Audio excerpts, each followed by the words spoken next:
എന്താണെങ്കിലും എൻ്റെ മാതാവ് സുഖപ്പെടുത്തും. ഇനി ഞാൻ പേടിക്കേണ്ട യാതൊരു കാര്യവുമില്ല. പിന്നെ ഞാൻ അവിടെ നിന്ന് ഞാൻ ഈ അൾത്താരയുടെ മുമ്പിൽ നിന്ന് ഞാൻ പ്രാർത്ഥിച്ചു. ഈ കൃപാസനത്തിൻ്റെ അൾത്താരയിൽ വന്ന് നിന്ന് ഈ ലോകത്തോട് മുഴുവനും എൻ്റെ ഏട്ടൻ്റെ ക്യാൻസർ രോഗം പൂർണ്ണമായി മാറുമെന്ന് ഞാൻ സാക്ഷ്യം പറയുമെന്ന്. അതേപോലെ തന്നെ 12 കീമോയും പൂർത്തീകരിച്ച് ആ പെറ്റ് സ്കാനിന് തൊട്ട് മുമ്പ് ഞാൻ അച്ഛൻ്റെ അടുത്ത് കൊണ്ടുവന്നു.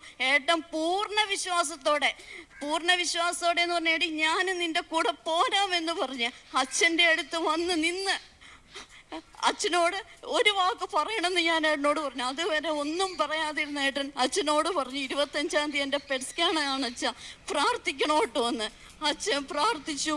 അച്ഛൻ നെഞ്ചില് ഉടുമ്പടി തൈലം പെരട്ടി പ്രാർത്ഥിച്ച് ആശീർവദിച്ചു. അതോടുകൂടി എനിക്ക് ഉറപ്പായി എന്താണെങ്കിലും ഇനി യാതൊരു കുഴപ്പവുമില്ല എന്ന്.